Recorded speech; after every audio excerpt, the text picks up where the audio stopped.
पर आप देखेंगे कई बार एक लंबी सी बहुत हेयर जैसी संरचना होती है, जिसे हम एपेक्स या ऑन बोलते हैं। क्योंकि हमें चावल की जानकारी होनी चाहिए, इसको हटाने के बाद हमारे पास जो एक लेयर आती मिलती है वो ब्रान कहलाती है। और ब्रान जो है उसको यदि आप ध्यान से देखेंगे तो आप देखिए ये पेरिकार, उसके बाद seed coat, टेस्टा, then nuclear tissues होते हैं। तो आपने पहले छिलका हटाया, छिलका जिसे हमने हल कहा, उसके बाद ब्रान हटाई जिसकी 3 लेयर हैं, और उसके बाद फिर ये राइस की संरचना आप देख सकते हैं। एंडोस्पर्म है, इसमें देखिए ये जो लेयर है इसको हम एल्यूरोन सेल लेयर बोलते हैं, और इसके बाद ये जो है एंडोस्पर्म सेल्स हैं जिनमें स्टार्च भरा होता है, स्टार्च ग्रेन्यूल्स है। यदि हम इसके रिप्रोडक्टिव पार्ट को देखें, क्योंकि ये जो एक चावल एक धान है यही एक बीज है, इसी से आगे के पौधे बनाए जाएंगे, पैदा किए जाएंगे। तो उसका जो रिप्रोडक्टिव पार्ट है वो यहाँ पर है। आप देखिए यहाँ पर जर्म जिसे हम बोलते हैं या एम्ब्रियो बोलते हैं, ये है। इसमें प्ल्यूम्यूल, स्क्यूटेलम और रेडिकल, ये पार्ट्स एक चावल के दाने को समझना आवश्यक है। अब बात करता हूं मैं कि एक तो बात कही हमने रफ राइस या धान, और एक बात कही चावल। दोनों में थोड़ा सा अंतर है। जो हम खेत में पैदा करते हैं वो रफ राइस होता है या धान कहलाया जाता है। और इस धान को, इस पैडी को जब हम प्रोसेस करते हैं तब हम चावल बनाते हैं। इस प्रोसेस में जो समय हमें लगता है, इस प्रोसेस में जो काम हम करते हैं वो क्या क्या करते हैं, क्या चीज कितनी होती है, इसी को यहाँ पर आपको विस्तार से बताने की कोशिश की गई है।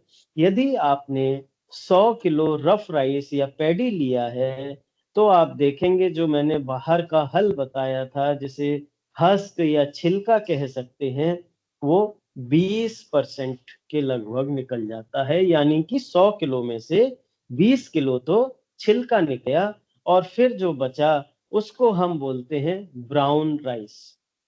लर्नर्स, ये आपको पता होना चाहिए, क्योंकि आजकल आप देख रहे हैं ब्राउन राइस की काफी मांग बढ़ रही है। बहुत सारे लोग कहते हैं कि हमको ब्राउन राइस खाना है क्योंकि ये हेल्थ के लिए अच्छा है।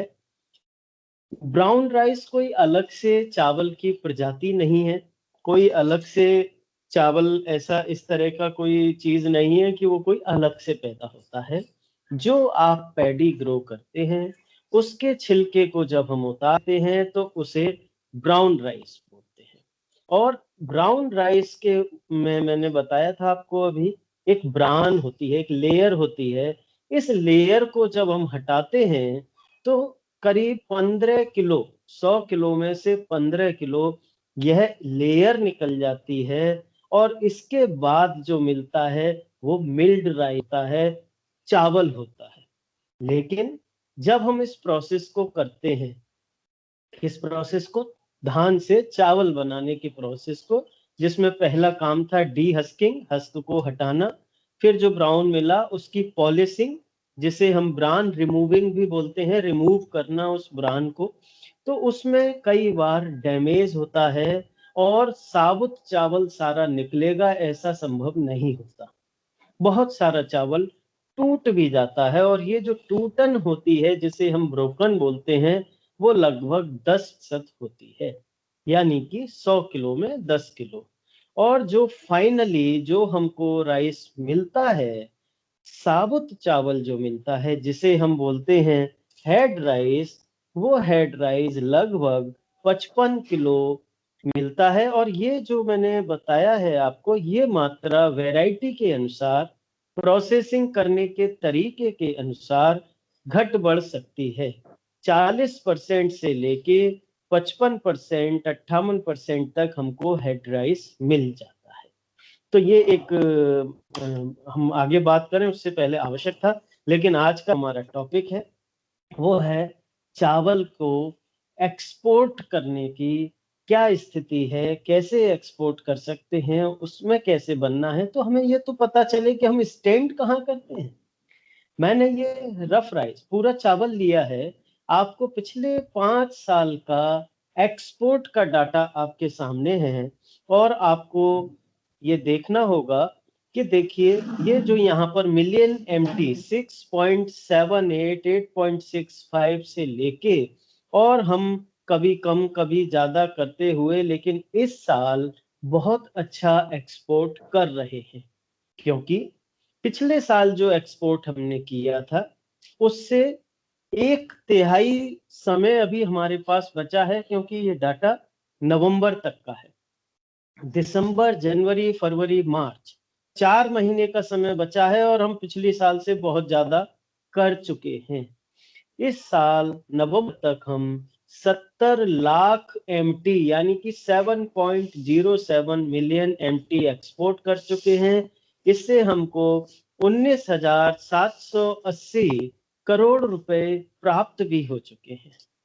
और यदि मैं किलो के हिसाब से कहूं तो करीब 28 रुपए 14 पैसे प्रति किलो के हिसाब से हम पूरी दुनिया को खिला रहे हैं। और इसमें ध्यान रखने की बात यह है कि ये जो सारा समय है अप्रैल से नवंबर तक, ये वो समय है जब पूरी दुनिया थम गई थी।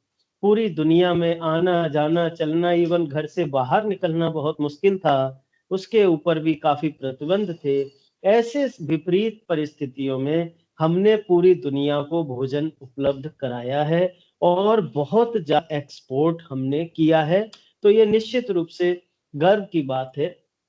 चावल की बात करें, क्योंकि यदि हमें कोई चीज करनी है, बिजनेस करना है, तो उसका हमको जानकारी होनी चाहिए, उसके बारे में हर तरह की जानकारी, अच्छी और बुरी, कमियां और आपके स्ट्रॉन्ग पॉइंट सभी हमको पता होना चाहिए। तो आप देखिए कि हमारे देश में करीब 1450 वैरायटीज देश में रिलीज हो चुकी हैं खेती के लिए, चावल की। क्योंकि पूरी दुनिया में चावल जो है ये स्टेपल फूड है, ये हर कोई वर्ल्ड में चावल हर जगह खाया जाता है। और यदि हम इंडिया की बात करें, क्योंकि हमारे पास इतनी वेरिएबिलिटी है, हम देश किसी न किसी भाग में कभी भी किसी भी समय में हम चावल उगा रहे होते हैं। लगभग सभी स्टेट्स में हमारे यहाँ चावल उगाया जाता है। और सबसे बड़ी बात देखिए, जब हम बिजनेस की बात करते हैं तो हमारा जो टारगेट होता है वो कंज्यूमर होता है, उपभोक्ता। और जब व्यापार करते हैं तो जो कंज्यूमर को चाहिए वो चीज हमें देनी होती है। जबरदस्ती हम अपना कोई प्रोडक्ट बना के उनके ऊपर थोप नहीं सकते। यदि मुझे वो पसंद नहीं है तो मैं क्यों लूंगा। इसी इस बात का हमारे देश को एक बेनिफिट है कि हमारे यहाँ जो मैंने बताया इतनी सारी वैरायटी हैं, वो हर तरह के चावल की हैं। मोटा भी है, छोटा भी है, चिपकने वाला भी है, खिलने वाला भी है, अलग होने वाला भी है, लंबा होने वाला भी है। हर तरह के चावल हमारे देश में उपलब्ध हैं, जिन्हें हम दुनिया के जिस तरह के लोग जो चीज चाहते हैं वो चावल हम वहां पर एक्सपोर्ट कर सकते हैं। और इसके साथ ही इंडिया के पास एक स्पेशल चावल है जिसे हम बासमती के नाम से, पूरे वर्ल्ड में बासमती हमारे पास है या थोड़ा सा भाग पाकिस्तान के पास है और किसी के पास नहीं है, जबकि बासमती चावल का शहंशाह है। चावलों में सबसे अच्छा चावल बासमती माना जाता है और इसका भी हम काफी एक्सपोर्ट करते हैं। हम 1 नंबर के एक्सपोर्टर हैं इसमें। बासमती होता क्या है मैं वो भी बता दूंगा। बासमती एक जो कुछ सुगंधित वैरायटीज का एक स्मॉल ग्रुप है, क्योंकि सुगंधित वैरायटीज तो हमारे देश में बहुत सारी हैं। अलग अलग स्टेट्स की अलग अलग पॉकेट में अलग अलग तरीके की वैरायटीज, एरोमेटिक सुगंधित वैरायटीज हमारे पास है। लेकिन बासमती एक निश्चित क्षेत्र में जो कि जीआई प्रोटेक्टेड है, उसी में उगाया जाने वाला एक समूह, एक सुगंधित प्रजातियों के एक समूह है, जिसके अंदर कुछ स्पेशल कैरेक्टर्स होते हैं, जिनके बेस पर वो जिसके बेस पर उनको बासमती माना जाता है। जैसे मैंने अभी बताया, हमारे देश में 1400 से ज्यादा प्रजातियां हैं, लेकिन बासमती की केवल 34 वैरायटी हैं। और बासमती वो है जिनके करेक्टर्स फिक्स हैं, जैसे उनकी लंबाई कितनी है, उनकी मोटाई 2 mm से ज्यादा ना हो, लंबाई 661 mm से कम ना हो, LB रेशियो 3.5 होना चाहिए मिनिमम, कम से कम। और पकने के बाद वो कितना बनता है, उसका इलोंगेशन क्या है, उसकी लेंथ क्या है, वो कितना पानी लेता है, उसका एमाइलोज कितना है, ASV कितना है, इनके आधार पर बासमती बनता है। बासमती के एक्सपोर्ट की बात करते हैं तो ये भी लगातार बढ़ रहा है। और इस कोविड काल में भी हम, आप देखिए, 20,027 करोड़ रुपए का एक्सपोर्ट कर चुके हैं। ये तो हम इतना तो एक्सपोर्ट कर चुके हैं सिर्फ 2/3 समय में, अभी 1/3 समय बचा है। तो एक्सपोर्ट होने की संभावनाएं बहुत अच्छी हैं। कुछ स्टैंडर्ड्स फिक्स किए जाते हैं, क्योंकि जब हम कोई चीज बेच रहे हैं और खाने की चीज रहे हैं तो उसके लिए कुछ फिक्स स्टैंडर्ड्स होते हैं, मापदंड होते हैं। और फूड सेफ्टी एंड सिक्योरिटी, ये भी चीजें देखी जाती हैं। तो यदि आप एक्सपोर्टर बनना चाहते हैं, आप बिजनेस करना चाहते हैं, तो आपको वो स्टैंडर्ड्स पता होना चाहिए। क्योंकि मैंने बताया बासमती एक अलग तरीके का प्रोडक्ट है, इसलिए उसके स्टैंडर्ड्स अलग हैं। उसमें 3 तरह के स्टैंडर्ड्स बने हैं, एक स्पेशल होता है, एक A क्लास है और एक B क्लास है। तो ये आप सामने स्टैंडर्ड्स देख रहे हैं, इनको आप विस्तार से पढ़ भी सकते हैं क्योंकि ये आपके सामने रहेगा। इसके बाद हम आगे बात करें, मोटी मोटी बात करें, तो ये जो स्टैंडर्ड्स बनाए गए हैं इंडियन बासमती के, वो कर्नेल लेंथ, KL माने कर्नेल लेंथ कि 7.11 या उससे ज्यादा है तो वो स्पेशल में आएगा। LV रेशियो 3.5 से कम होना चाहिए। चौकी, मैक्सिमम चौकी, ये चौकी क्या होता है भाई? ये चौकी होता है जब हमारा चावल बन रहा होता है, पैडी है, तो आप देखते हैं उसके अंदर एक वाइट वैली, सफेद सफेद दूध जैसा कई बार भरा होता है, जो प्रॉपर मैच्योर नहीं हुई है, या वैरायटी की वजह से या किसी कमी की वजह से वो वैली ज्यादा है। तो जब हम प्रोसेस करते हैं तो उसमें टूटन ज्यादा होती है। तो ये मैक्सिमम जो चौकी है, ये भी यदि 5% या इससे कम है तभी वो स्पेशल में आएगा। और मिनिमम इलंगेशन रेशियो 1.7 होना चाहिए। उसके बाद A क्लास और B क्लास। तो ये कुछ स्टैंडर्ड्स, क्योंकि आपको पता होना चाहिए कि हम बिजनेस कर रहे हैं तो हम जो प्रोडक्ट बना रहे हैं, यानी कि जो चावल हमने तैयार किया है, वो किस क्लास में जाएगा। ये कुछ कंपाउंड्स हैं, क्योंकि एरोमा, एरोमा के लिए कुछ स्पेशल कंपाउंड्स हैं जो आइडेंटिफाई की गए, सैकड़ों कंपाउंड्स हैं। बट इनमें जो मेजर रोल है वो 2-एसिल-1 पायरोलिन का है। या आप देख रहे हैं 3-4 हमने यहाँ पर आपके सामने रखे हैं, ये रेस्पॉन्सिबल होते हैं एरोमा के लिए। क्योंकि 1450 वैरायटी जो मैंने बताई लगभग पूरे देश में है, अलग अलग राज्यों के लिए अलग अलग वैरायटी वहां परीक्षण करने के बाद रिलीज की जाती है। इसी तरह जो बासमती की बात है, उसकी ये जो 34 वैरायटी है, इनमें आप देखें कि जो पहले हम तरावड़ी बासमती देखते थे, और उसके बाद 89 में ये PV1 आई, और फिर 11-21, कितना लंबा चावल है। तो चावल की लंबाई बढ़ती जा रही है, अलग अलग तरीके की वैरायटी आ रही हैं, और इंटरनेशनल मार्केट में इनकी डिमांड बहुत ज्यादा है। एक बात जो मैंने अभी बताई वो यहाँ फोटो के माध्यम से आप समझ सकते हैं कि पैडी क्या है जो आपने ग्रो किया, ब्राउन राइस क्या है, आप देखेंगे इस फोटो में और इसमें अंतर है, यानी कि इसकी ब्रांड का कलर थोड़ा डार्क है, इसका थोड़ा लाइट है।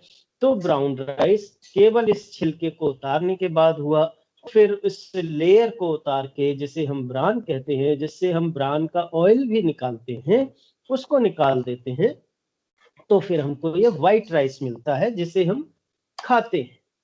ये कुछ और वेराइटीज का ये बासमती का एरिया मैं आपको बता रहा था कि पूरी दुनिया में सिर्फ हमारे पास है, या 14 डिस्ट्रिक्ट्स पाकिस्तान के हैं, और कहीं कोई बासमती के नाम से पैदा करके इसको बेच नहीं सकता है।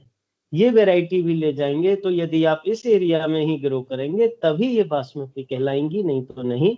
जिनमें पंजाब, हरियाणा, उत्तराखंड, हिमाचल, दिल्ली, ये राज्य आते हैं पूरे।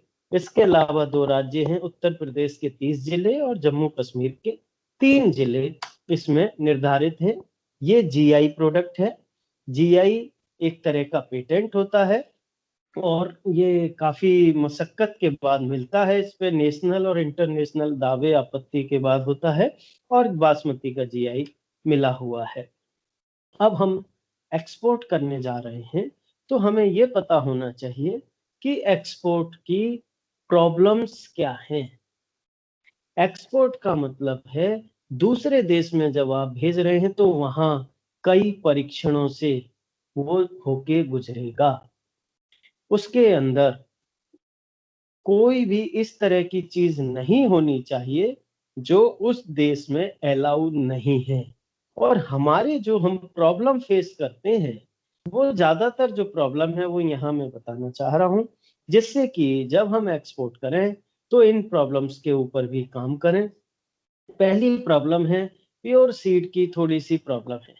यदि आप वोटर बन रहे हैं और किसानों से भी जुड़ सकते हैं सीधे, तो उनको आप अच्छा बीज प्रोवाइड करा सकते हैं, उनको टेक्निकल गाइडेंस दे सकते हैं। और जो हमारे लर्नर्स ये देख रहे हैं उनको भी ये बात समझनी है कि बीज बहुत महत्वपूर्ण है। यदि आपने अच्छा बीज नहीं लिया है तो अच्छी फसल पैदा नहीं होगी, और जब अच्छी क्वालिटी की फसल पैदा नहीं होगी तो उसको विदेश तो छोड़िए, अपने देश में भी आसानी से बेचना संभव नहीं होगा। इसलिए सीड अच्छा होना चाहिए। जो सबसे बड़ी प्रॉब्लम दूसरी हम फेस करते हैं वो है पेस्टिसाइड रेजिड्यू। पेस्टिसाइड रेजिड्यू क्या होते हैं? पेस्टिसाइड रेजिड्यू हैं जब हम खेती करते हैं और जो चावल तैयार हुआ उसके अंदर हम जांचते हैं कि इसके अंदर पेस्टिसाइड्स जो हमने प्रयोग किए थे उनके अंश तो नहीं है। अंश, क्योंकि पेस्टिसाइड प्रयोग किए हैं तो संभव है कि उसके अंदर उसके अंश हो। इसके लिए पूरी दुनिया में हर देश ने अपने एक स्टैंडर्ड बनाए हुए हैं।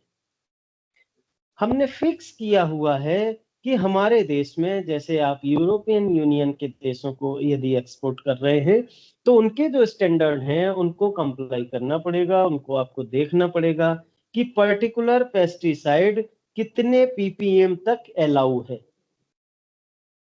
हो सकता है किसी देश में कोई पेस्टिसाइड्स थोड़ा सा अलाउ है, जैसे 0.01 है, कहीं कहीं 2 पीपीएम भी हो सकता है, कहीं 5 पीपीएम भी हो सकता है। तो जिस प्रोडक्ट को हम एक्सपोर्ट कर रहे हैं, अच्छा हो पहले हम उसकी टेस्टिंग करा लें अपने देश में पेस्टिसाइड रेजिड्यू लैब में, और वहां टेस्ट करा के ये देख लें कि ये पेस्टिसाइड्स कहीं परमिसिबल लिमिट जो वहां तक मान्य स्तर है उसके ऊपर तो नहीं जा रही है। यदि वो उसके ऊपर जा रही है तो उस देश में अपनी कंसाइनमेंट ना भेजें।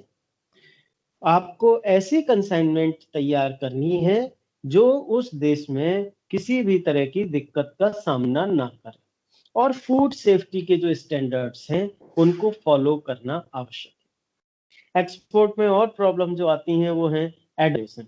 कई बार लोग मिलावट कर देते हैं, या कई बार गलती से हो जाती है। गलती से कैसे होती है?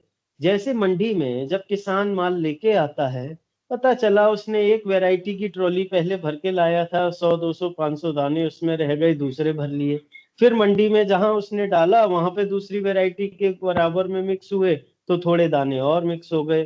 फिर बोरे में भरा तो उसमें कोई और दाने थे तो उसमें मिक्स हो गए। तो इस तरह से जो मिक्स होते हैं, ये एक लिमिट होती है, इतना अलाउ होता है। अलग अलग कैटेगरी के अनुसार 5%, 2%, 1%, 10%, इवन 15% तक भी अलाउ होता है डिफरेंट कंडीशंस में। तो ये एडल्ट्रेशन माइनर होता है, 1-2% ही होगा, इससे ज्यादा नहीं होगा। लेकिन कई बार लोगों को पता नहीं होता और वो 2-3 वैरायटियों को मिक्स करके मंडी ले जाते हैं, तो वहां भी दिक्कत हो जाती है। एक प्रॉब्लम आती है कि खर्चा बहुत करते हैं हमारे किसान, उनको जानकारी नहीं है, इसकी वजह से वो लागत ज्यादा लगा देते हैं। तो ऐसा भी नहीं करना चाहिए, क्योंकि आप अपनी कॉस्ट बढ़ाते रहेंगे तो आपका प्रोडक्ट, आपकी जो वैल्यू जो होगी वो आपको उतनी मिल नहीं पा रही है और लागत ज्यादा लग गई तो प्रॉफिट आपका कम हो जाएगा। क्वालिटी भी इसकी वजह से घट जाती है। कई बार एनवायरनमेंट पॉल्यूशन की भी प्रॉब्लम्स आती हैं। कुछ जमीनों में जहां पर आप देखते हैं फ्लुएंट वगैरह आते हैं, फैक्ट्रियों के नाले या उनके साइड की जो जमीनें हैं या शहरों के पास नालों की जमीनें हैं, वहां पर हैवी मेटल्स भी पाए जाते हैं। तो ऐसी जगह पर ऐसी फसल नहीं लेनी चाहिए जिनको हमें एक्सपोर्ट करना है, क्योंकि आज हमारा टॉपिक एक्सपोर्ट से रिलेटेड है, इसलिए हम उसी पर ज्यादा आपको बात कर रहे हैं। और हमें एक और प्रॉब्लम आती है इंटरनेशनल ट्रेड का इम्पैक्ट। कई बार बहुत सारे इश्यूज ऐसे होते हैं कि किसी देश में बहुत प्रोडक्शन है, किसी में कम है, तो रेटों का फ्लक्चुएशन भी होता है, आपके एक्सपोर्ट की डिमांड भी घटती बढ़ती रहती है। कई बार बहुत से युद्ध की स्थिति आती है, कई बार दूसरी तरीके के जो प्रतिबंध लगाए जाते हैं कुछ देशों के ऊपर, तो उसकी वजह से भी हमें कई बार काफी नुकसान उठाने पड़ते हैं। इसलिए रिस्क मैनेजमेंट करना बहुत आवश्यक है। सॉल्यूशन की बात अपनी बाद में करेंगे, क्योंकि एक लंबा वो है। लेकिन एक्सपोर्ट में जब हम जा रहे हैं तो कुछ चीजों की जानकारी हमें और होनी चाहिए, जैसे कौन से ऑर्गेनाइजेशंस क्या काम कर रहे हैं, ये भी हम थोड़ी सी बात इसकी करेंगे। उसके बाद मैं बताऊंगा कि एक्सपोर्टर हम कैसे बनेंगे, और उसके बाद समय के अनुसार आपको मोटी मोटी बातें कि एक्सपोर्ट के लिए प्रोडक्शन में क्या ध्यान रखें। एक है director of marketing and inspection, DMI. इसका काफी रोल है देश में भी और बाहर के लिए भी। डीएमआई क्या है? DMI ministry of agriculture and farmer welfare के अंतर्गत एक संस्था है जो कार्य करती है, और मिनिस्ट्री से ही इसका ऑफिस है। ये 1935 में बनाई गई थी एग्रीकल्चर मार्केटिंग पॉलिसीज और प्रोग्राम्स के लिए। उनका कैसे विस्तार किया जाए, किस तरह से हमारे किसानों को फायदा हो, किस तरह से पॉलिसीज बन रही हैं, जो गवर्नमेंट पॉलिसी बनाती है तो उन पर भी इनका काफी व्यूज लिए जाते हैं, काफी प्रभाव रहता है। और ओवरऑल बात यही होती है कि फार्मर्स को और कंज्यूमर को, क्योंकि यहाँ मार्केटिंग भी है, तो कंज्यूमर और फार्मर दोनों के लिए क्या क्या चीजें होनी चाहिए, उनके बीच में यदि हमें स्टेट और सेंट्रल गवर्नमेंट के बीच में बातचीत करनी है, उसमें भी इनका पूरा रोल रहता है, प्लानिंग में रहता है, इनका बहुत बड़ा स्ट्रक्चर है। और जो फंक्शंस हैं, जो मैंने मोटी मोटी बात बताई, इनका एडवाइस देना है रेगुलेशंस पर, जो कानून जो बन रहे हैं, विस्तार डेवलपमेंट पर, और एग्रीकल्चर प्रोड्यूस मार्केट के मैनेजमेंट के ऊपर। इनका काम है promotion of standardisation and grading of agriculture and allied produce under the agriculture produce grading and marketing act 1987 के अनुसार। Promotion and implementation of integrated scheme of agriculture marketing. Integrated इसका मतलब है कि सभी चीजों को जोड़ के मिला के रख के लेके जाना। क्वालिटी का भी इन्हें ध्यान रखना है, इंस्पेक्शन भी इनका काम है ना, और स्टैंडर्ड्स बनाना वो भी इनका काम है। मार्केटिंग एक्सटेंशन इनका काम है। एग्रीकल्चर मार्केटिंग के लोगों को ट्रेन करना, उनको ट्रेनिंग देना, उनको समझाना, रिफॉर्म्स में, ये सारे इनके काम है। और जो क्वालिटी सर्टिफिकेशन मार्क आप देखते हैं, एग मार्क, वो ये है। अब आपको food safety standards authority of India का FSSAI लेना होता है। कोई भी फूड आइटम यदि आप कर रहे हैं तो वो जरूरी है। क्वालिटी ग्रेडिंग करना और सर्टिफिकेशन फॉर एक्सपोर्ट डोमेस्टिक, दोनों के लिए ये सब इनके काम है। मोटे मोटे ये स्टैंडर्ड्स की बात मैंने पहले भी की। अभी अब सीधे आते हैं हम कि एक्सपोर्टर कौन हो सकता है। लर्नर्स, इसको आप ध्यान से सुनिए, समझिए, ये मेरी 5-6 स्लाइड में मैं आपको पूरी बात बताऊंगा कि एक्सपोर्ट करना कितना आसान है या क्या चीजों का हमें ध्यान रखना होता है। तो पहली बात तो ये है, हम आम आदमी ये सोचते हैं कि एक्सपोर्टर बनने के लिए, एक्सपोर्ट करने के लिए तो दुनिया भर का तामझाम करना होगा, बहुत पैसा चाहिए होगा, बहुत कंपनी बनानी होगी और तब कहीं जाके हम एक्सपोर्टर बन पाएंगे। या एक्सपोर्ट करना संभव है क्या? तो मैं यहाँ आपको बताना चाहता हूँ, पहला बात, कोई भी व्यक्ति जो भी जितने भी लर्नर्स यहाँ देख रहे हैं, आपके पास बहुत ज्यादा पैसा है ना, बहुत ज्यादा सुविधाएं हैं ना, आप बहुत बड़ी कंपनी है, फिर भी आप एक्सपोर्टर बन सकते हैं। कोई भी व्यक्ति एक्सपोर्टर बन सकता है। एक्सपोर्टर बनने के लिए क्या चाहिए भाई?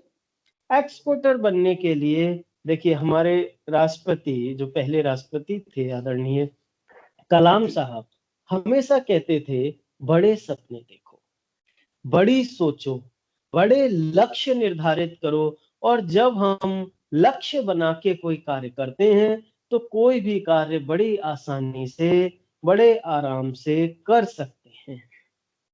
एक्सपोर्ट कैसे शुरू होगा? कोई एक्सपोर्टर बनना है, पहले तो एक कंपनी का नाम तो होगा ना। आप छोटी सी दुकान भी खोलते हैं तो भी एक नाम रखते हैं। आप बच्चे होते हैं, पैदा होते हैं घर में, तो भी उसका एक नाम रखते हैं। नामकरण तो हर चीज का जरूरी है। इवन आप अपने घर में एक पेट लाते हैं, गाय भी पालते हैं, तो भी उसका नाम कई बार आप रखते हैं, जिससे कि आपके और उसके बीच में एक संबंध स्थापित हो जाता है। ऐसे ही आपने सिर्फ एक नाम सोचना है कि भाई मेरी कंपनी का नाम ये होगा। एक आपने लोगो बनाना चाहिए कि मेरी कंपनी की पहचान ये होगी, सिंबल ये होगा। और क्योंकि यहाँ तो एक्सपोर्ट की बात है, देखिए आपको यदि अपनी गली में, मोहल्ले में, बाजार में, शहर में, प्रदेश में कहीं भी कोई दुकान खोलनी है, कोई फैक्ट्री खोलनी है, कोई और काम करना है, तो क्या होता है, आप आसानी से चले जाते हैं, वहां पर जाएंगे, चीजों को खरीदार आपके पास आएंगे, आप उनको बेच देंगे। लेकिन एक्सपोर्ट की बात यहाँ पर क्या है? विभिन्न देशों की बात है। हाँ, ऐसा नहीं है कि ईरान से किसी को चावल चाहिए तो वो 50 किलो चावल लेने आपकी दुकान पर आ जाएगा कि साहब यहाँ घूम रहा हूं तो यहाँ से ले, या वहां। उसके लिए दुनिया को आपस में जोड़ने के लिए जो सबसे आवश्यक है वो क्या है? आज के तकनीक के युग में ये बहुत आसान हो गया है। तकनीक के द्वारा, इंटरनेट के द्वारा, संचार माध्यमों के द्वारा, सोशल मीडिया के द्वारा पूरी दुनिया आपकी जेब में रखी है। पूरी दुनिया, पूरा वर्ल्ड आपकी जेब में है।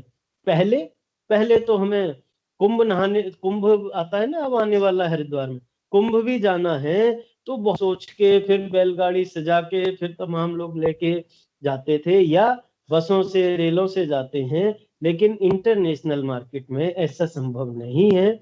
तो उसके लिए आप जगह जगह हर देश में जा जाके यदि ऑर्डर लेने जाओगे तो आपके पास क्या बचेगा? आपके तो करोड़ों लाखों रुपए खर्च हो गए। तो सिंपल सा एक वेबसाइट बना लीजिए, सोशल मीडिया पर अकाउंट्स बना लीजिए। वेबसाइट की भी जरूरत इतनी ज्यादा नहीं पड़ेगी, लेकिन वेबसाइट होनी चाहिए। तो मेन बात इसमें, किसी में कोई खास पैसा नहीं लगा। वेबसाइट बनाने के लिए 2-4-6 हज़ार रुपए लग जाते हैं। कई बार बच्चे होशियार हैं कोई, तो वो वैसे भी बना देते हैं। तो जरूरी नहीं है बहुत हाई फाई वेबसाइट बनाइए, लेकिन पहले नामकरण कीजिए, लोगो बनाइए, वेबसाइट बनाइए। इसके बाद कानूनी प्रक्रिया क्या है? क्योंकि हर आदमी ये डरता है कि अरे साहब सरकारी ऑफिसों में जाके तो बड़ा झंझट है, ये बनवाना पड़ेगा, वो सर्टिफिकेट, ये सर्टिफिकेट, दुनिया भर का तामझाम, और आधे लोग डर के वैसे ही बैठ जाते हैं। लेकिन एक्सपोर्टर बनने के लिए कितना आसान है, आप इसको समझिए। हमको सिर्फ एक चाहिए, IEC, इंपोर्टर एक्सपोर्टर कोड। यदि आप आईईसी ले लेते हैं तो आप एक्सपोर्टर बन गए। आईईसी कैसे मिलेगा? आईईसी क्या है इसको समझिए। देखिए, आईईसी पैन कार्ड के बेस पर एक 10 डिजिट का कोड होता है। जैसे आपका पैन कार्ड है, आपके पास पैन कार्ड तो होना ही चाहिए, बिजनेस करना है। आपके पास आधार कार्ड भी होना चाहिए, जो हम सभी के पास। पैन कार्ड भी लगभग सबके पास है, और यदि नहीं है, छोटा भी बिजनेस आपने नहीं कर रहे हो, तो बनवा लीजिए। वो 100-150 रुपए के खर्चे में आपके घर पर ही आ जाता है बन के, सिर्फ अप्लाई करना है। आपके पास यदि पैन कार्ड है, एड्रेस वगैरह आपके पास एड्रेस प्रूफ है, तो आप सीधे सीधे डीजीएफटी की साइट पर जाके अप्लाई कर सकते हैं आईईसी के लिए। ये आपका सबसे इम्पोर्टेंट पॉइंट है, सबसे इम्पोर्टेंट आपका काम है अपना इंटरनेशनल बिजनेस करने के लिए। कोई भी कॉमर्शियल ट्रेड के लिए ये बहुत आवश्यक है, और आप इसे ऑनलाइन और ऑफलाइन दोनों तरह से अप्लाई कर सकते हैं। और ऑफलाइन करने के लिए आपको डीजीएफटी के ऑफिसेज, जो देश दिल्ली में तो है ही सेंट्रल, बाकी विभिन्न राज्यों में भी बहुत सारे ऑफिसेज बने हुए हैं, वहां भी जा सकते हैं। लेकिन वही बात, तकनीक के युग में क्या आवश्यकता है, घर पे कीजिए। आप अपना पैन कार्ड को रखिए, आधार कार्ड रखिए, फोटो रखिए। आप ANF2A एक फॉर्म का नाम है, जो डीजीएफटी की साइट पर है। डीजीएफटी की साइट पर आप जाइए, dgft.gov.in, और इस साइट पर जब आप अप्लाई करेंगे, आपसे आपका नाम, address, phone number, email ID ये सब मांगने के बाद, पैन कार्ड और आधार कार्ड मांगने के बाद, 500 रुपए की फीस जमा करने के बाद, आपका आईईसी बनके आपके घर पर आ जाएगा, और आप अब एक्सपोर्टर बन चुके हैं। आप इंपोर्ट भी कर सकते हैं, एक्सपोर्ट। कानूनी प्रक्रिया इतनी सी है शुरू में, लेकिन हम बात कर रहे हैं एग्रीकल्चर एक्सपोर्ट की। एग्रीकल्चर एक्सपोर्ट करने के लिए आपको आईईसी के बाद हमारा जो मेन ऑफिस है apida.gov.in, जिसके बारे में आगे बताऊंगा, वहां पर भी अप्लाई करना पड़ेगा। उससे पहले मैं आपको बताता हूं कि एक्सपोर्टर कितने तरीके के होते हैं, हम किस तरह का एक्सपोर्ट कर सकते हैं। क्या एक्सपोर्टर होने के हमारे पास बहुत बड़ी चावल का एक्सपोर्ट करना है तो बहुत बड़ी मिल होना जरूरी है? ये बातें आपको यहाँ समझ में आएंगी।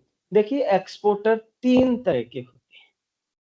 पहले एक्सपोर्टर हैं मर्चेंट एक्सपोर्टर। मर्चेंट एक्सपोर्टर क्या होते हैं? मर्चेंट एक्सपोर्टर वो हैं जिनके पास कोई मैन्युफैक्चरिंग यूनिट नहीं है, कोई मिल नहीं है, कोई उन्होंने इन्वेस्टमेंट बहुत बड़ा नहीं किया है। जैसे कि आज हमारे लर्नर बहुत से जो सुन हैं, यदि आप खेती करते हैं, आप मर्चेंट एक्सपोर्टर बन सकते हैं। आपको जरूरत नहीं है पहले बहुत सारी जमीन लो, फिर उस पे बहुत बड़े बड़े गोदाम बनाओ, फिर उसके अंदर बहुत बड़ी मशीनें लगाओ, और करोड़ों रुपए खर्च करके आपकी यूनिट बने, मिल बने, है ना, राइस मिल बोलते हैं ना, कोई जरूरत नहीं हो, फिर भी आप एक्सपोर्ट कर सकते हैं। उनको बोलते हैं मर्चेंट एक्सपोर्ट। दूसरे होते हैं मैन्युफैक्चरर। ये जो चीजें मैंने अभी बताया, ये चीजें आपके पास हैं, फिर आप एक्सपोर्ट कर रहे हैं, तो आप मैन्युफैक्चरर कहलाएंगे। आपके पास अपनी मिल है, आपके पास अपने गोडाउन्स हैं, और आप अपने यहाँ ही उसको प्रोसेस करते हैं। आपने पैडी खरीदी, चाहे मंडी से खरीदी, चाहे किसान से खरीदी, अपनी मिल में लाए, उसकी हलिंग की, मिलिंग की, उसमें सब कुछ करके, पैकिंग करके, और अपनी मिल से सीधे मार्केट में भेज रहे हैं, चाहे वो डोमेस्टिक हो या इंटरनेशनल। तो जब इंटरनेशनल मार्केट भेजेंगे तो आपको मैन्युफैक्चरर एक्सपोर्टर कहा जाता है। और तीसरे क्या होते हैं भाई? तीसरे होते हैं सर्विस प्रोवाइडर। सर्विस प्रोवाइडर वो हैं जो कोई माल नहीं बेचते, अपनी सर्विसेज देते हैं, अपनी सेवाएं देते हैं। जैसे डॉक्टर, डॉक्टर क्या देता है? अपनी कंसल्टेंसी देता है। आप देखेंगे विदेश से भी लोग आपके देशों में आते हैं इलाज कराने के लिए, या आप दुनिया के किसी देश में गए, किसी हॉस्पिटल ने आपको बुलाया है कि भाई ये पेशेंट है और इसका इलाज आप कर सकते हो, तो आप गए, आपने अपनी वहाँ कंसल्टेंसी दी उसका इलाज के लिए, वो भी एक्सपोर्ट है। कोई दूसरा यहाँ आया, वो भी एक्सपोर्ट है। आप इंजीनियर हो, आप वहाँ पर काम कर रहे हैं, वो भी एक्सपोर्टर है। आप आप जो है सॉफ्टवेयर डेवलप कर रहे हैं, वो भी एक्सपोर्ट है। आप होटल्स बना रहे हैं, वो भी आपने कोई माल तो नहीं भेजा, लेकिन आप एक्सपोर्ट कर रहे हैं। इनको बोलते हैं सर्विस प्रोवाइडर। तो शुरुआत में मर्चेंट एक्सपोर्टर हो सकते हैं। अब मर्चेंट एक्सपोर्टर से होंगे भाई, बड़ा आसान सी बात है। आप इंटरनेशनल मार्केट की बात कर रहे हैं, तो आपके मिलने वाले जुलने वाले दोस्त मित्र सगे संबंधी कोई ना कोई विदेशों में है, और नहीं भी है तो आपने अपनी वेबसाइट बना ली, आपने उसके ऊपर डाला कि मैं चावल देता हूँ, ऐसा चावल देता हूँ, दूसरी कोई चीज देता हूँ, और दुनिया के किसी देश में इंपोर्टर या खरीदार ने आपको मैसेज किया कि मुझे 1000 टन या 500 टन चावल चाहिए, क्या रेट दोगे? तो आपकी उसकी बात हो गई। आप घर में बैठे हैं, आराम से कंप्यूटर पे अपने इंटरनेट माध्यम से जुड़े हुए हैं, आपकी बात हुई, आपने यहाँ से सैंपल लेके उनको भेजे। सैंपल कहाँ से लोगे? आप सैंपल जहां से आप खरीद सकते हैं, यानी कि जो मैन्युफैक्चरर हैं ऑलरेडी, जो प्रोसेसर हैं ऑलरेडी, जो मिले हैं, वहां गए कि भाई मुझे 1000 टन चावल चाहिए, अपने सैंपल दिखाओ। उनसे आपने सैंपल लिए, और जो खरीदार था जो आपसे जुड़ा है उसको आपने सैंपल दिए, आपने बातचीत की, ये रेट लेंगे, ये होगा, आपके पास ऑर्डर कंफर्म हो गया। जब आपके पास ऑर्डर कंफर्म हो गया, तो आपने अपने देश के दूसरे राइस मिलों से, छोटी मिलों से या बड़ी मिलों से वो माल खरीद लिया, क्योंकि आपको आइडिया था कि मुझे वहां 50 रुपए में मिल रही है और 60 रुपए का मुझे ऑर्डर मिल रहा है, तो आपके 10 रुपए बन जाएंगे। तो ये जो आपने दूसरे के यहाँ से माल खरीदा, पैक कराया और जो एक्सपोर्ट कर दिया, वो आप मर्चेंट एक्टर हो। तो ये मैं एक्सपोर्टर्स के बारे में बताई किस तरह के होंगे। अब एक्सपोर्ट का काम करना है तो ये इतना आसान भी नहीं है। आसान क्यों नहीं है? आसान तो एक पान की दुकान खोलना भी नहीं है, एक चाय की दुकान खोलना भी नहीं है, और ठान लिया तो आराम से आप उस काम को कर सकते हैं। वो कैसे? आप जब सोचते हैं कि मुझे चाय की, पान की या किसी और चीज की या रेस्टोरेंट या कुछ भी काम करना है, मुझे किस बाजार में किस जगह पे करना चाहिए, या आपके पास जगह है तो आप ये सोचते हो कि यार यहाँ पर कौन सा काम चल सकता है, यहाँ तो पास में हॉस्पिटल है, चलो मैं दवा की दुकान खोल लेता हूँ। आप कुछ दिमाग लगाते हो, कुछ सोचते हो एक नॉर्मल दुकान खोलने के लिए। ऐसे ही इंटरनेशनल मार्केटिंग के लिए आपको कुछ डाटा देखना पड़ेगा, जिसे हम बोलते हैं डाटा माइनिंग। डाटा माइनिंग बहुत इंपॉर्टेंट है। क्या जानने के लिए? Size of world market of export product. आप चावल की बात कर रहे हैं, पता नहीं हम उल्टा चावल, अपने देश में कोई देश है मान लीजिए, या कोई और प्रोडक्ट है, तो वो प्रोडक्ट तो उल्टा आप दूसरे देशों से मंगा रहे हो और आप उसको एक्सपोर्ट की सोच रहे हो। क्योंकि आपको जानकारी नहीं थी। तो पहले जानकारी करना जरूरी है कि ये जो मेरा प्रोडक्ट है चावल है, तो इस पूरी दुनिया में कितनी मांग रहती है तो किन देशों में रहती है। मैं जो प्रोडक्ट, जो चावल तैयार करवा सकता हूं या यहाँ से प्रोक्योर कर सकता हूं, उस तरह के चावल की मांग कहाँ पर है।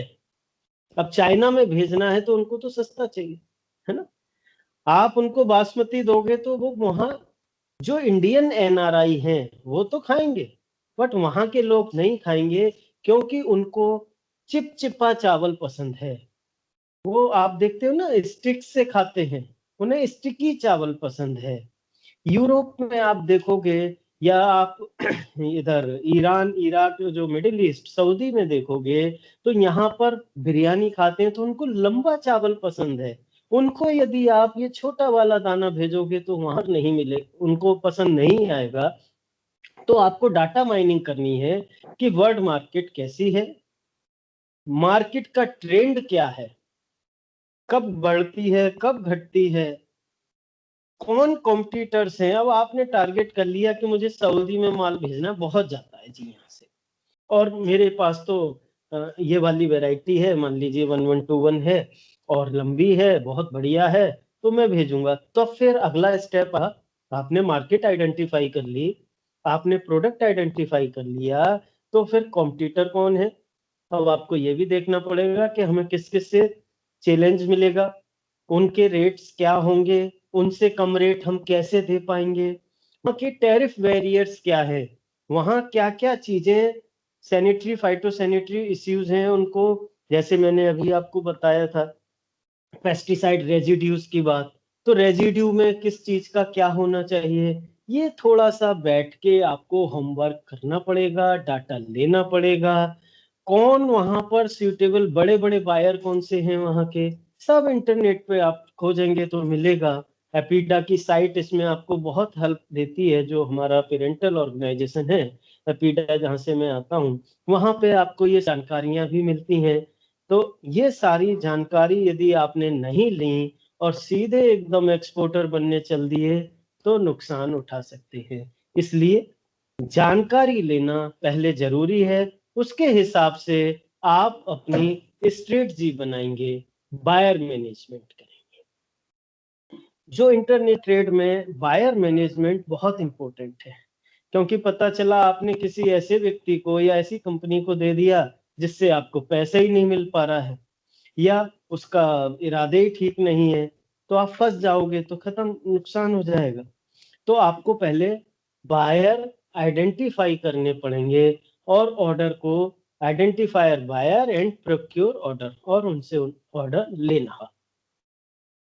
ऑर्डर लेने से पहले जब आप ऑर्डर साइन करते हैं, क्योंकि इंटरनेशनल मार्केट में पेपर की बहुत वैल्यू है, लोकल मार्केट में तो हम चेहरा देख के या उसके बारे में जान, या ये देख के किस गांव का, या कहा अच्छा ठीक है ले जा भाई, कोई बात नहीं दे दियो, पैसे आ जाएंगे, क्योंकि नहीं आएंगे तो आप उसके घर पहुंच जाओगे, कोई ना कोई आपका मिलने वाला वो प्रेशर डाल के ले लेगा। बट इंटरनेशनल मार्केट में मुश्किल होगा, इसलिए आपको पहले से ही एक कॉन्ट्रैक्ट साइन करना होता है। और जब उस कॉन्ट्रैक्ट को आप साइन कर रहे हैं तो उसमें बिल्कुल क्लियर क्लियर होना चाहिए प्राइसिंग क्या है, फ्रेट चार्जेस क्या है, और पेमेंट टर्म्स क्या है।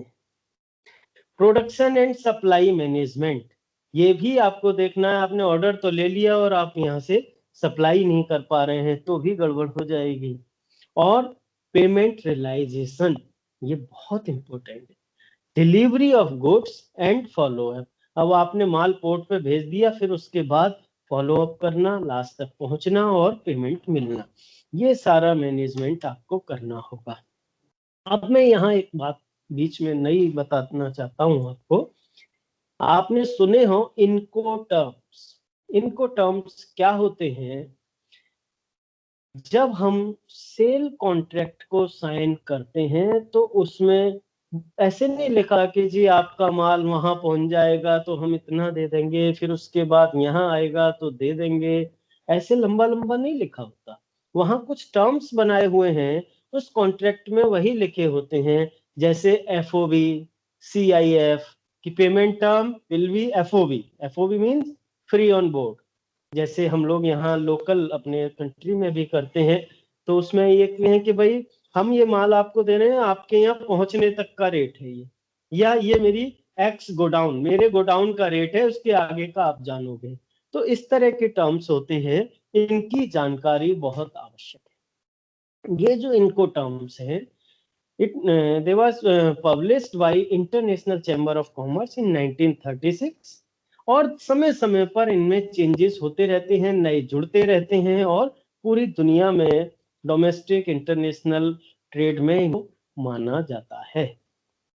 दीज टर्म्स डिफाइन टास्क, क्या काम होना है, क्या रेस्पॉन्सिबिलिटीज हैं, what will be the cost, risk including cost and insurance, everything is there. Incoterms significantly reduces misunderstanding among traders and minimize the litigation. तो ये टर्म्स की जानकारी जरूरी है। यदि आपको नहीं है तो आप गूगल पे जाके इनको टर्म्स निकालिए और जो कॉन्ट्रैक्ट आपके सप्लाई बायर ने भेजा है कि भाई ये हमारा कॉन्ट्रैक्ट होगा, उस पे साइन करने से पहले एक एक चीज को अच्छे से समझिए। ये ना सोचिए कि एफओबी हाँ होता होगा कुछ, चलो भाई हो गया, डन, मिल गया order. No, FOB, what is FOB, what is CIF, FOB में क्या होगा, फ्री ऑन बोर्ड, जैसे मैं आगे आपको एक एग्जांपल भी दूंगा, उसके हिसाब से इनको टर्म्स को जान के फिर आपने कॉन्ट्रैक्ट साइन करना है, क्योंकि एक बार साइन कर दिया और बाद में आप उसको चेंज नहीं कर सकते। जैसे मैं एफओबी का ही आपको यहाँ एग्जांपल दे रहा हूं।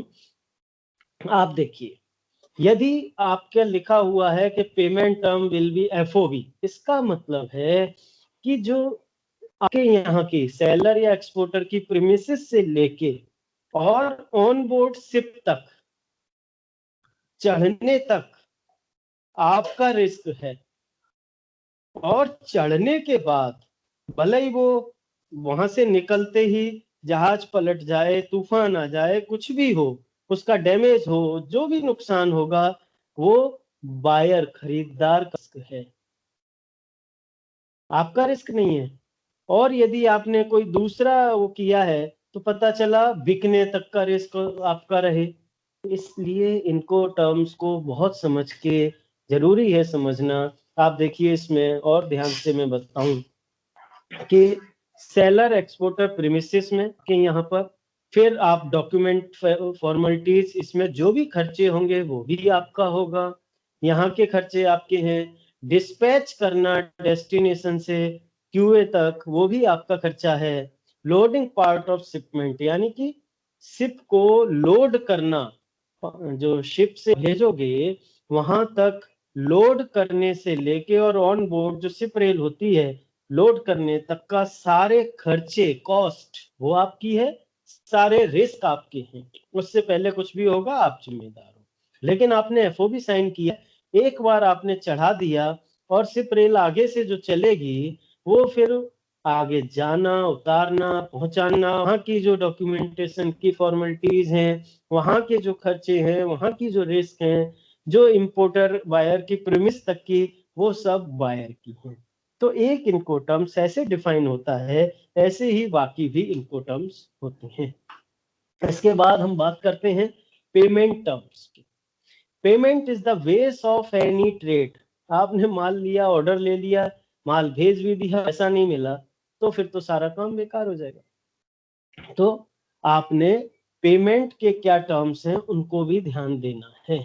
जैसे सबसे अच्छा क्या है, सबसे अच्छा ये है कि भाई मुझे ऑर्डर मिला, भाई साहब पैसे दे दो मुझे, मैं माल भेज दूंगा। बेस्ट तो यही है ना, ऑर्डर यही सारा पैसा मिल जाए तो आपके तो मजे हैं। आपकी रिस्क खत्म, आपकी टेंशन खत्म। लेकिन क्या ऐसा होता है? नहीं होता, क्योंकि जितना रिस्क आपको है, जितना डर आपको है, उतना ही डर खरीदार को भी है कि इसने पैसा ले लिया, माल नहीं भेजा तो वो क्या करेगा बेचारा। तो आपको क्या करना है, ensure that your payment is safe as delay और default payment can disturb your trade cycle. यदि लेट हो गया पेमेंट या डिफॉल्ट हो गया तो आपका सारा व्यापार खत्म हो जाएगा, गड़बड़ हो जाएगा, नुकसान हो जाएगा। इसलिए पेमेंट टर्म में आपको सेल कॉन्ट्रैक्ट जब आप करते हैं बहुत ध्यान देना है। जैसे क्या पेमेंट टर्म्स होते हैं, क्योंकि इस समय अभी है हमारे पास 5 मिनट, हम इसमें बताते हैं आपको। यहाँ पर हमने बताया है एक्सपोर्टर्स की रिस्क, यहाँ 0 या 100। एक टर्म होता है कंसाइनमेंट। कंसाइनमेंट का मतलब क्या है, यदि आपने साइन कर दिया पेमेंट टर्म कंसाइनमेंट तो आप बाउंड हो गए कि जब इंपोर्टर के यहाँ आपका माल बिक जाएगा तब वो आपको पैसा देगा। Payment will be made after goods being sold in import country. Second है ओपन अकाउंट, तो ये कंसाइनमेंट वाला तो आपको स्वीकार करना मतलब बहुत रिस्क है, बहुत ज्यादा रिस्क है। पता चला 1 साल तक नहीं बिका तो आप बैठे हो। सेकंड इज ओपन अकाउंट, इसमें है डिलीवरी फर्स्ट बिफोर पेमेंट। जब इंपोर्टर के यहाँ माल पहुंच गया तब वो पेमेंट करेगा, तो इसमें भी रिस्क बहुत है, क्योंकि मेरे यहाँ माल आ गया और मैं अच्छा बायर नहीं हूँ, तो हो सकता है मेरे मन में खोट आए और मैं पैसा नहीं दे रहा हूँ, या और 10 कमी बता दूं आपको। तो ये भी बहुत अच्छा वो नहीं है, इससे भी बचना चाहिए। लेकिन ये थर्ड वन इज बेटर, इस कलेक्शन। कलेक्शन क्या है? Delivery first before payment through bank. इसमें क्या है, बैंक के थ्रू पेमेंट होगा। बैंक गारंटी लेगा, बैंक रेस्पॉन्सिबिलिटी लेगा, और जब डिलीवरी वहां हो जाएगी, डिलीवरी होने के बाद बैंक आपका पेमेंट रिलीज कर देगा। लेकिन जो बेस्ट है, जो होना चाहिए, वो है लेटर ऑफ क्रेडिट। इसमें क्या होता है, इसमें बैंक आपको गारंटी देता है। गारंटी मतलब यह है, जो बायर है वो उतना पैसा बैंक में जमा करता है, और बैंक आपको यहाँ लेटर ऑफ क्रेडिट देता है कि ठीक है, आपका माल पहुंचते ही हम आपको पैसा दे देंगे। तो इसमें सेफ्टी है, इसमें भी बीच में बैंक आ गया, बायर ने भी पैसा दिया हुआ है एक तरह से, और आपको भी मिल जाना है, तो आपका माल पहुंचते ही बायर भी सिक्योर हो गया कि माल आ गया और बैंक ने इश्यू कर दिया। तो इसमें आपका रिस्क कम है, और 0% रिस्क तो यही है कि एडवांस पेमेंट हो जाए, लेकिन ये इतना आसान नहीं। अब मैं 2 पॉइंट और रह रहे हैं इसमें, फिर अगली क्लास में हम लोग आगे की बात करेंगे। आज सिर्फ हम जो मैंने डीजीएफटी बताया उसके बारे में बता देता हूं, और एपीडा, क्योंकि डीजीएफटी से आपने आईईसी ले लिया, उसके बाद आपको एपीडा में भी रजिस्ट्रेशन कराना है। तो डीजीएफटी जो डायरेक्टरेट जनरल फॉरेन ट्रेड, ये एक मिनिस्ट्री ऑफ कॉमर्स का पार्ट है, और इसका काम इंटरनेशनल ट्रेड के इम्प्लीमेंटेशन और फॉरेन पॉलिसी और ये सब बनाना है। इसमें निर्यात बंधु स्कीम के तहत ये अपने इंटरप्रेन्योर्स को ट्रेनिंग भी दी जाती है। जो भी एक्सपोर्टर बनना चाहते हैं या जो एक्सपोर्टर हैं, उनको आगे बढ़ाने के लिए बहुत सारी स्कीम्स हैं, उनका फायदा भी यहाँ से उठा सकते हैं, और डीजीएफटी ही आईईसी इश्यू करते हैं। अब बात करते हैं मैंडेट की, वो एपीडा की। तो एपीडा, क्योंकि मैंने बताया आईईसी ले लिया, इसका मतलब आप कोई भी चीज इंपोर्ट एक्सपोर्ट कर सकते हैं, लेकिन यदि एग्रीकल्चर का एक्सपोर्ट करना है तो आपको एपीडा में भी रजिस्ट्रेशन करना होगा, क्योंकि एग्रीकल्चर का जो एक्सपोर्ट की कंट्रोलिंग बॉडी है, ये मिनिस्ट्री ऑफ कॉमर्स की है। ये भी दिल्ली में हेड ऑफिस है, और रीजनल ऑफिसेज हमारे मुंबई, बेंगलुरु, हैदराबाद, कोलकाता और गुवाहाटी में भी है। तो वहां से भी आप ले सकते हैं, और एक्सपोर्ट में जो जो प्रॉब्लम्स हैं उनको आप यहाँ शेयर भी करेंगे। यहाँ से आप रजिस्ट्रेशन होके आपको एक लॉगिन आईडी पासवर्ड मिल जाता है, तो पूरे वर्ल्ड में जहाँ से जो डिमांड आ रही है, जो ऑर्डर्स की बात आ रही है, किसी देश को कुछ चाहिए, किसी को कुछ, वो सारी जानकारी भी यहाँ से मिलती है। हम इंटरनेशनल ट्रेड शो जो होते हैं, जो फेयर होते हैं, जो एग्जीबिशंस होती हैं, उसमें भी अपने एक्सपोर्टर्स को भेजते हैं, उनको फैसिलिटीज देते हैं कि मार्केट वो एसेस कर सकें। जो डेवलपमेंट करना, प्रमोशन करना मार्केट का, उसमें भी एपीडा का बहुत बड़ा रोल है। और एक्सपोर्टर्स के लिए बहुत सारी फाइनेंशियल असिस्टेंस हैं, कैपेसिटी बिल्डिंग है, पैकेजिंग, ट्रेनिंग, इन सब पर भी हम काम करते हैं। एपीडा के मैंडेट है। इसके लिए आपको एपीडा की साइट पर आना है। एपीडा की साइट पर आके जब आप एपीडा की साइट पे जाएंगे तो आरसीएमसी में आप अपने को रजिस्टर करेंगे, और आरसीएमसी में रजिस्टर करने के बाद आपको आरसीएमसी मिल जाएगा, और आप फिर अपनी जो एक्सपोर्ट है एग्रीकल्चर का, वो कर सकते हैं। कुछ केसेस में आपको अपने कॉन्ट्रैक्ट एपीडा में पहले देने होते हैं, जिससे कि आपको आरसीएसी इश्यूज होती हैं। तो ये मोटा मोटा जो हमारी मेन बात थी आज की, वो यही थी कि हम कैसे एक्सपोर्ट कर सकते हैं, क्या कर सकते हैं, क्या हमें ध्यान रखना चाहिए, क्योंकि समय अभी हमारा लगभग होने को है। इसलिए हम एक्सपोर्ट के लिए पैदावार, प्रोडक्शन में क्या ध्यान रखना है, इसको हम बाद में चर्चा करेंगे। और मैं समझता हूँ आज ये जो हमने बात की है, इनको मोटे-मोटे से यदि हम देखें तो एक्सपोर्टर बनना बहुत आसान है। एक्सपोर्टर बनने के लिए आपको एक आईईसी चाहिए होता है और आईईसी पैन कार्ड के बेस पर बनता है, जिसके लिए आपको एक पैन कार्ड होना चाहिए, आधार कार्ड होना चाहिए, जिसे हम एड्रेस प्रूफ के रूप में इस्तेमाल करते हैं। डीजीएफटी की साइट पर आप जाके वहां पर अपने को रजिस्टर करेंगे, आईईसी आ जाएगा। एग्रीकल्चर का एक्सपोर्ट है, एपीडा में आप अप्लाई करेंगे, आरसी एमसी मिल जाएगा और आप पूरी दुनिया से पूरी चीज़ों को जो भी वहाँ पर उपलब्ध है, उनको एक्सेस कर सकते हैं। वहाँ से आप गवर्नमेंट की बहुत सारी स्कीम्स हैं, उनका फ़ायदा उठा सकते हैं। आपकी मिल है, आप उसको अपग्रेड कर सकते हैं। आपके बहुत सारे डॉक्यूमेंटेशन और बहुत सारी चीज़ों के लिए दूसरे भी साधन वहाँ पर उपलब्ध हैं। हर तरह की सहायता आपको एपीडा से मिलेगी। उसके लिए आप बासमती एक्सपोर्ट डेवलपमेंट फाउंडेशन में भी आ सकते हैं। यहाँ से भी निर्यातक बनने के लिए और निर्यात करने के लिए काफ़ी जितनी भी आवश्यक हैं, उतनी सुविधाएँ प्रदान की जाती हैं। इसके अलावा यदि आप एफपीओ हैं, किसान समूह हैं, क्योंकि हमारे लर्नर्स ये भी काम कर सकते हैं, एफपीओ बना सकते हैं, उनको भी हम रजिस्टर कर लेते हैं। तो आज के इस व्याख्यान में बस इतना ही और मुझे उम्मीद है कि मेरे नर्स को कुछ बातें समझ आई होंगी। जो बातें आपको समझ ना आई हों, आप उन्हें सीधे भी अगली कड़ी में पूछ सकते हैं। बहुत-बहुत धन्यवाद। Thank you. Thank you sir.